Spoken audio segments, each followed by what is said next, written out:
Je suis le même hier, aujourd'hui, demain, déclare le vivant, dont nous faisons mémoire ce matin au cours de cette célébration. Mémoire de cette grâce insigne qui nous est renouvelée, une présence qui nous conduit à la plénitude de la vie. Amen. Frères et sœurs, bienvenue en ce dimanche marathonien qui vous permet de franchir d'un pas léger la semaine écoulée pour vous projeter dans ce que nous appelons demain l'avenir. Bienvenue, et je vous invite, pour ouvrir ce culte, à dialoguer ensemble au numéro 199. Le texte en italique que nous ferons suivre du chant du cantique 206. Nous nous tenons debout.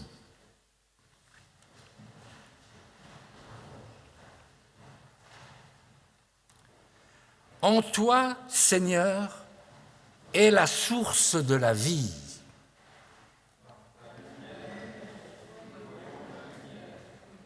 Nous cherchons ta face, ô Dieu.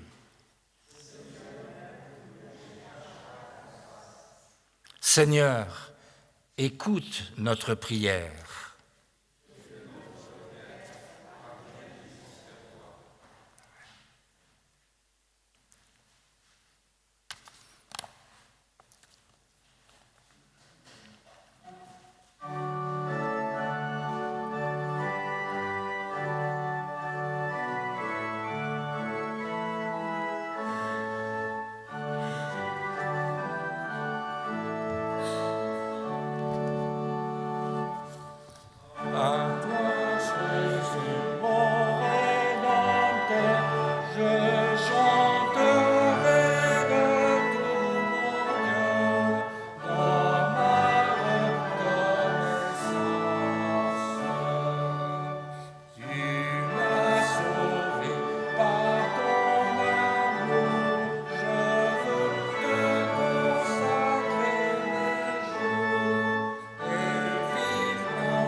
nous entrons dans un temps de louange, de silence, de prière confessante.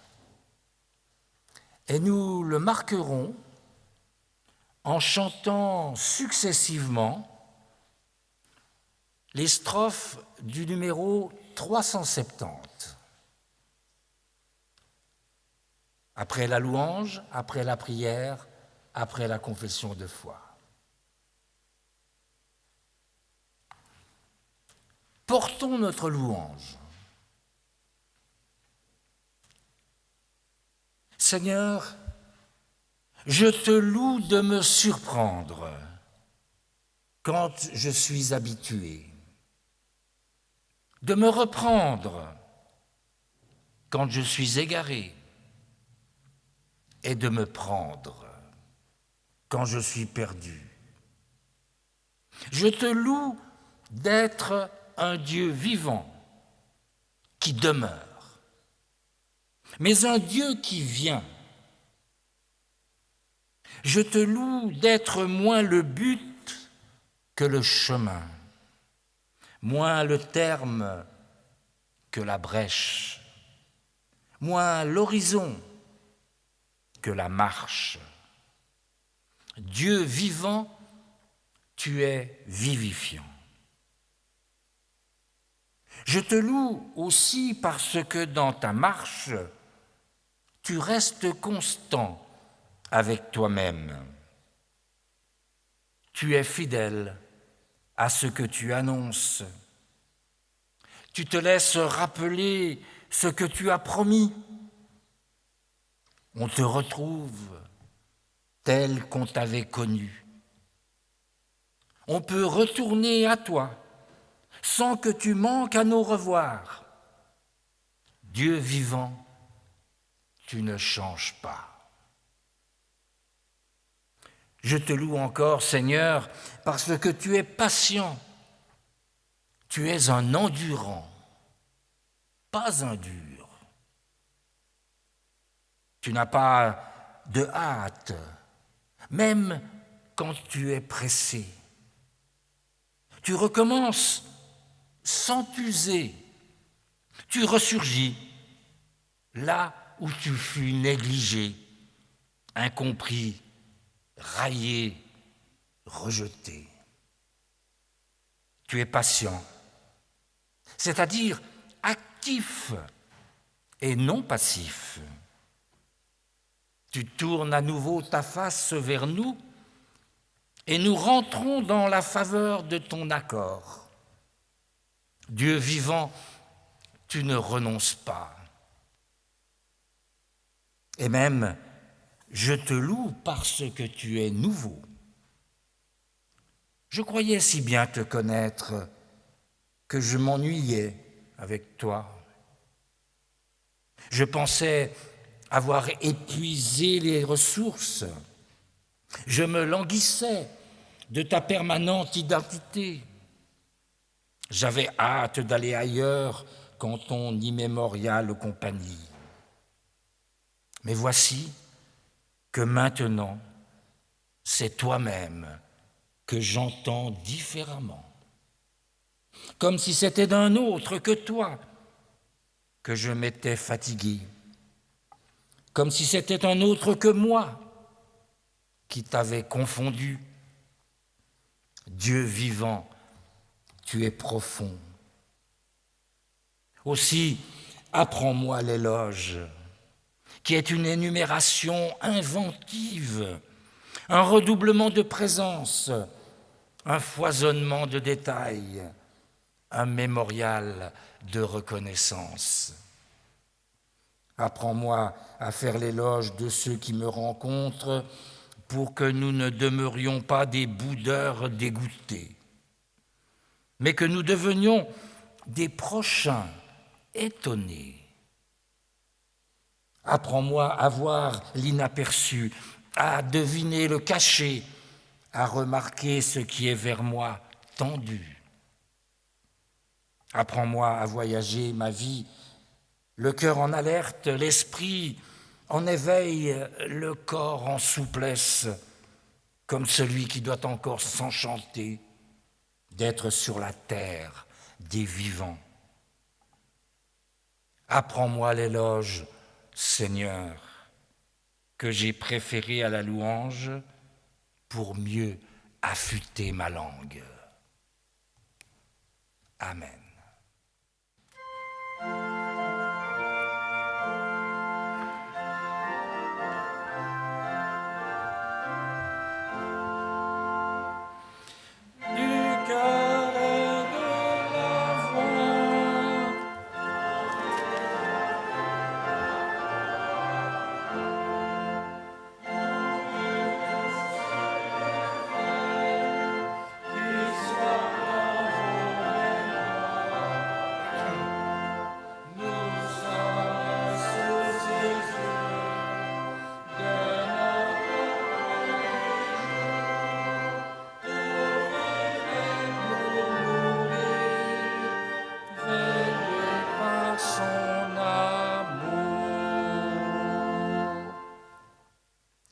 Nous resterons dans cette attitude, debout, face à Dieu, pour porter dans le silence notre demande de pardon.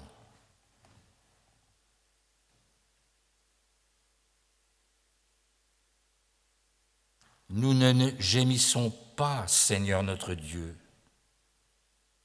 Nous ne proférons pas de lamentation sur ce monde qui échappe à notre contrôle. Nous ne te demandons pas la richesse ni la chance. Nous ne te demandons pas d'arranger nos affaires. Nous ne te demandons pas de nourrir les pays de la faim. Nous ne te demandons pas d'enlever de notre chemin les rocailles de l'existence. Mais Seigneur, notre demande unique, la voici. Éclaire notre jugement. Soutiens notre liberté. Étaye notre volonté. Appuie notre courage. Car notre vie nous appartient, ainsi que le discernement et le choix et la décision et l'action. Nous ajoutons encore ceci, Seigneur. Lorsque viennent les jours où faiblesse et souffrance nous empêchent de seulement lever le regard, alors manifeste clairement ta présence. Et pendant un temps, juste un temps, porte-nous dans tes bras, jusque sur l'autre rive. Amen.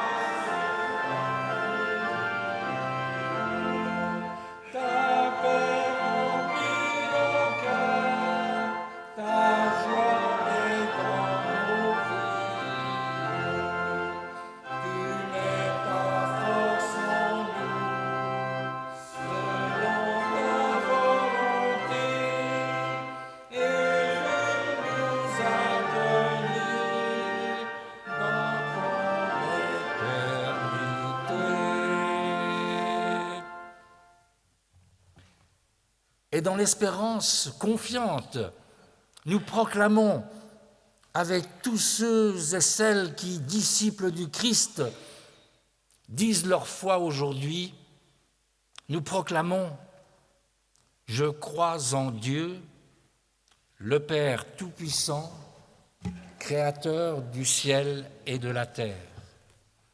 Je crois en Jésus-Christ, son Fils unique, notre Seigneur, qui a été conçu du Saint-Esprit et qui est né de la Vierge Marie.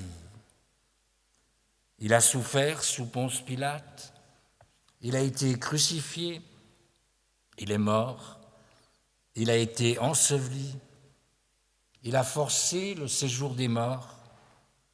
Le troisième jour, il est ressuscité des morts, il est monté au ciel, il s'est assis à la droite de Dieu, le Père Tout-Puissant, et il viendra de là pour juger les vivants et les morts. Je crois en l'Esprit Saint. Je crois la Sainte Église universelle, la communion des saints, la rémission des péchés, la résurrection des morts et la vie éternelle. Amen.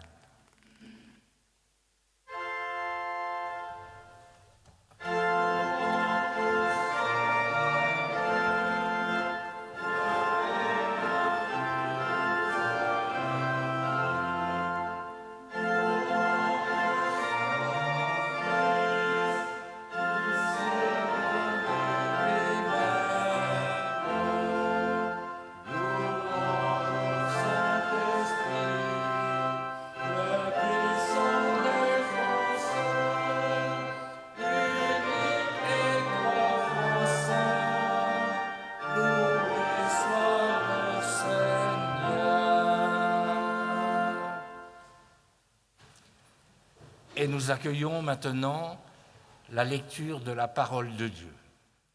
Lecture de la première lettre de Pierre, chapitre 3, versets 15 à 18. Mais sanctifiez dans vos cœurs Christ le Seigneur, soyez toujours prêts à vous défendre contre quiconque vous demande raison de l'espérance qui est en vous. Mais faites-le avec douceur et crainte, en ayant une bonne conscience, afin que là même où l'on vous calomnie, ceux qui diffament votre bonne conduite en Christ soient confondus. Mieux vaut souffrir en faisant le bien, si telle est la volonté de Dieu, qu'en faisant le mal. En effet, Christ aussi est mort une seule fois pour les péchés, lui juste pour des injustes, afin de vous amener à Dieu.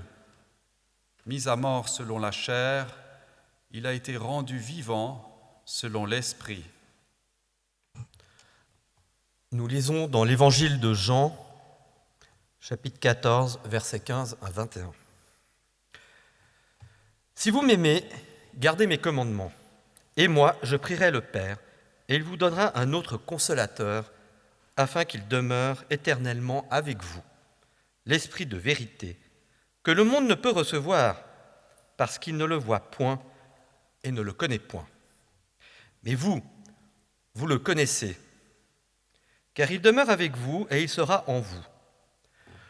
Je ne vous laisserai pas orphelins, je viendrai avec vous. Encore un peu de temps et le monde ne me verra plus. Mais vous me verrez, car je vis et vous vivrez aussi. En ce jour-là, vous connaîtrez que je suis en mon Père, que vous êtes en moi et que je suis en vous. Celui qui a mes commandements et qui les garde, c'est celui qui m'aime. Et celui qui m'aime sera aimé de mon Père, je l'aimerai et je me ferai connaître à lui.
Avons-nous besoin d'un avocat? Vaste question. Avons-nous, dans ce temps qui est le nôtre, que nous vivons pleinement, bien évidemment pas celui d'hier, pas celui de l'histoire, pas même celui de l'itinérance de ses apôtres, et moins encore le surgissement de ces premières communautés chrétiennes qui, dans un monde donné, étaient contraintes, en difficulté, en proie à toutes sortes d'accusations. Avons-nous besoin d'un avocat, nous, aujourd'hui? Et c'est un paradoxe, parce que nous nous définissons comme des êtres libres et responsables, c'est-à-dire en capacité non pas seulement de choisir, mais d'assumer, et par conséquent, de défendre ce que nous appelons nos droits, nos valeurs, autre mot. Avons-nous besoin d'un avocat dans ce monde qui met en évidence les limites de la bonne volonté humaine et qui illustre de manière permanente la négation de tous les droits, donc de toutes les espérances, de toutes les valeurs fondamentales qui nous identifient? Avons-nous besoin d'un avocat? Mais me direz-vous, face à qui? Alors nous sommes évidemment dans le temple des eaux vives. Et peut-être que le premier élément de référence qui nous viendra à l'esprit, c'est de nous poser la question, qui suis-je face à Dieu? Qu'est-ce que je crains? De quelle accusation puis-je faire l'objet? Et par conséquent, quelles sont mes limites qui me rendent par nature incapable d'être un témoin de la vie? Avons-nous besoin d'un avocat? Nous qui, dans ce monde, au nom de ce qui nous habite et que nous nommons espérance, nous tentons, par maladresse souvent, mais mieux encore par bonne volonté, d'être les référents, les rappels de ce qui doit caractériser l'humain et de ce qui est de l'ordre de la promesse, de l'avenir et de la vie. Face à quelle accusation du monde? Un monde hostile. Et nous pensons souvent de manière binaire ce rapport humain, n'est-ce pas? Face à Dieu, face au monde hostile. Face à une proclamation du bien en quelque sorte, mais face aussi à la réalité du mal qui met en péril notre identité humaine. Et c'est ce même apôtre Jean qui, dans sa première lettre, dit « Nous avons un avocat auprès du Père, c'est Jésus le juste. » Alors, au-delà de la question de savoir si nous avons besoin d'un avocat, et dont je laisse l'interrogation à votre propre cheminement intellectuel, spirituel, expérimental, dans lequel je ne saurais m'immiscer, ce qui est certain, c'est que nous voilà face à une affirmation qui nous dit que le Christ est notre avocat. Avocat auprès de Dieu et avocat face au monde. Chers amis, À vrai dire, le terme courant qui est utilisé dans la Bible et qui en français se traduit de toutes sortes de qualificatifs, vous le connaissez bien. Il nous paraît étrange, il n'habite pas forcément nos conversations permanentes et quotidiennes. C'est le paraklétos. Le paraklétos. Alors, certains le traduisent en y mettant cette notion du défenseur. Et même en ajoutant un aspect émotionnel, le consolateur. Cette étrange situation de l'accusé, qui a conscience du type d'accusation et de ses propres limites, de son incompétence en quelque sorte, pour faire valoir ses propres qualités, ses droits, sa bonne volonté, ce que l'on nomme souvent par innocence, présumée telle. Donc, le défenseur. Mais d'autres utilisent alors ce terme d'avocat. Le paraklétos, c'est l'avocat. Mais c'est mieux encore, parce que cette appellation, dans ce monde moderne, nous fait peut-être entrer dans l'inconnu du droit public, du droit administratif, du droit financier, du droit pénal. Enfin, vous pouvez en ajouter. Et ce qui est suggéré dans ce terme paraklétos, c'est celui qui est appelé à se tenir à côté. Et la première fonction permet à chacun d'entre nous, en faisant appel à cet avocat, à porter un appel au secours.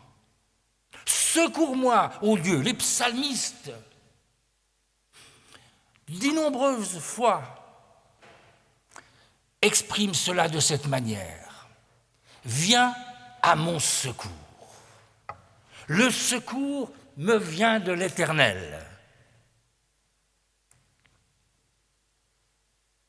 Dans quelle situation, frères et sœurs, pouvons-nous être plongés dans cette expérience d'une détresse intime, d'une angoisse existentielle qui nourrit en nous cette forme de prière, de l'appel au secours, à l'avocat de Dieu, qu'est le Christ Jésus.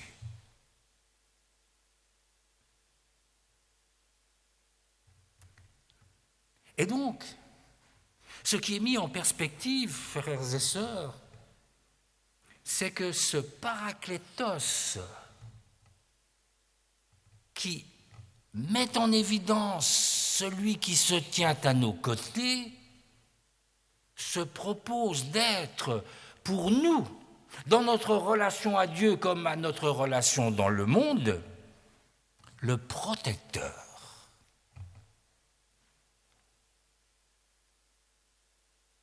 Et lorsque nous acceptons d'entrer non pas dans une introspection psychologique, psychique ou spirituelle, mais dans la vision claire de ce que nous sommes,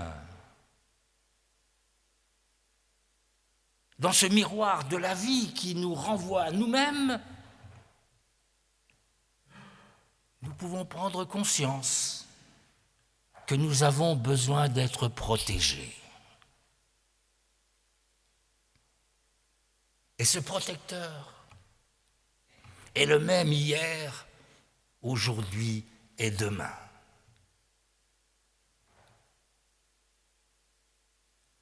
Mais il s'ajoute encore un autre élément, c'est que ce Paraklétos est notre soutien. Avons-nous besoin d'un protecteur?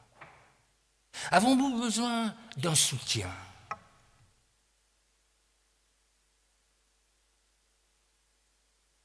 C'est être rendu de le penser à nos limites.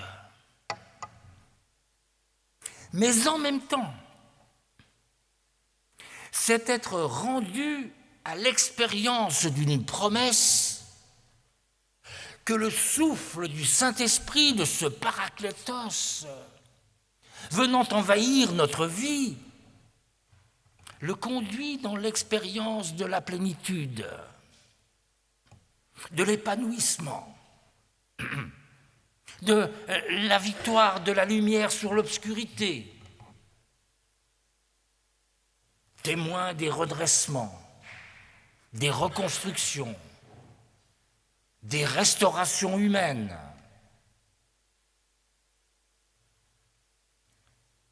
C'est entrer dans une compréhension du regard de Dieu qui, en dépit de nos limites, en dépit de nos fragilités, en dépit de nos doutes, en dépit de nos infidélités,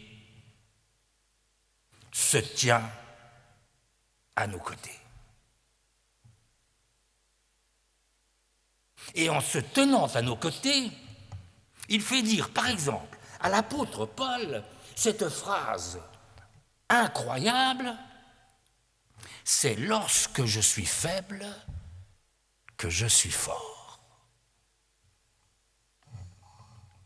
Or, l'apôtre Jean s'adresse à une communauté chrétienne en proie à l'hostilité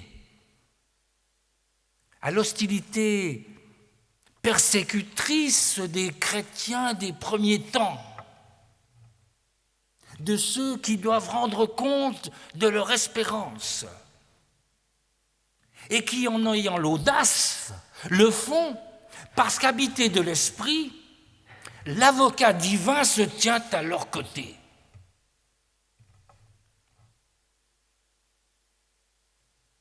Témoignage édifiant qui nous interpelle aujourd'hui alors que nous nous interrogeons, nous les tutoyeurs de Dieu, n'est-ce pas, fiers de notre héritage spirituel, d'un glorieux passé et d'un avenir sur lequel nous nous lamentons souvent, nous pouvons nous interroger et nous dire, nous avons besoin d'un avocat. Et d'accueillir avec confiance cette promesse. Nous avons un avocat auprès du Père, Jésus-Christ le juste, qui nous permet, dans nos faiblesses et nos limites, de demeurer les témoins du possible de Dieu dans l'impossible humain.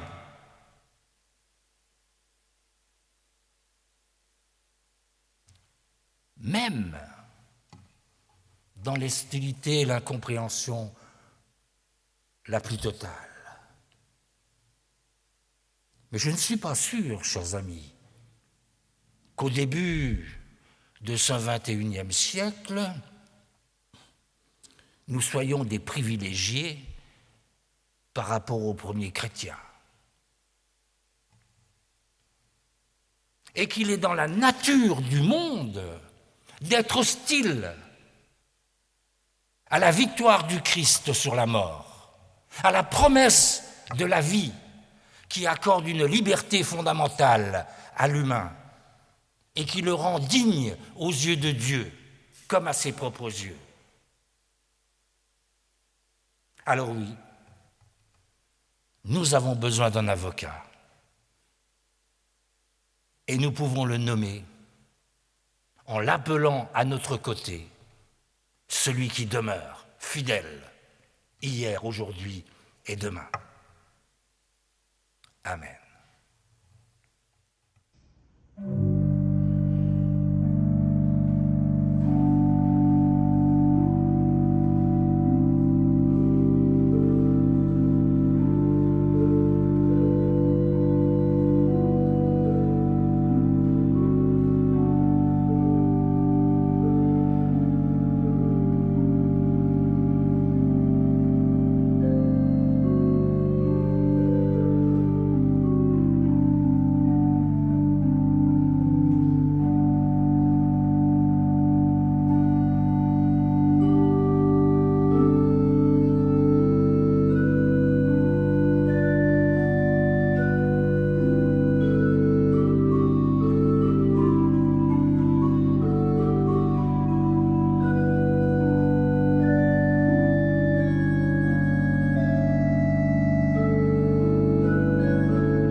Je vous invite à vous associer à cette prière écrite par le pasteur André Dumas dans son ouvrage « Sans prière possible ». Et ce sera, en quelque sorte, notre appel au secours. Notre Dieu, nous te demandons de la force pour que nous retrouvions le goût de tout ce qui nous entoure et d'abord de nous-mêmes, pour que notre voix s'énonce à hauteur naturelle, pour que nos mains découpent l'espace dans la confiance de la présence, pour que nos pas nous mènent où notre goût va, où notre voix atteint, où nos mains touchent. Donne-nous l'afflux des forces qui portent et transportent. Notre Dieu, donne-nous la force quand elle s'est retirée de nous et que nous nous tairons en hésitation et en complication, en reproches et en regrets. Donne-la nous quand ce qui devrait être naturel nous devient trop volontaire et quand nous revêtons le masque de la vitalité pour éviter l'inquiétude des autres, ou encore pire, leur compassion. Donne-la nous quand nous sommes dans le manque, au cœur du monde et dans le tourment de nous-mêmes. Car Seigneur, ta force nous dispense de nous surclasser et de nous faire valoir. Ta force est une eau vive qui jaillit au tréfonds des eaux arrêtées. Ta force irrigue nos terres crevassées. Elle est une pluie qui ranime la tige qui penche. Viens vers nous avec force.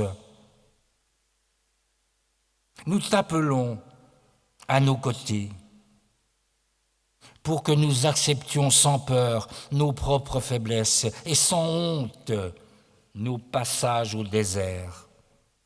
Sois fort en nous pour que nous puissions ne pas te cacher nos dénûments.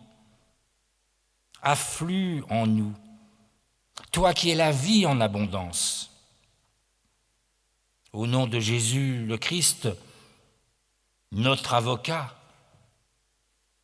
de fort qu'il était, est apparu faible au monde, afin que nous soyons fortifiés par sa faiblesse. Amen.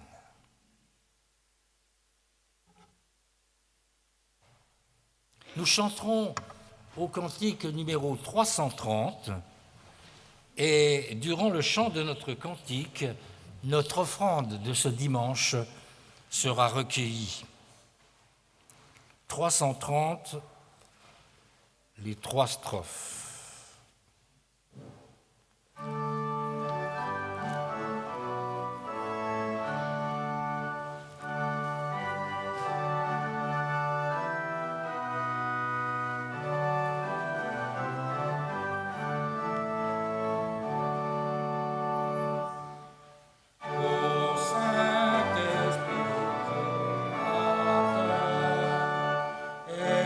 Tout puissant consort.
quelques courtes annonces avant que nous nous retrouvions pour partager un temps de rencontre et d'amitié dans le foyer juste à côté.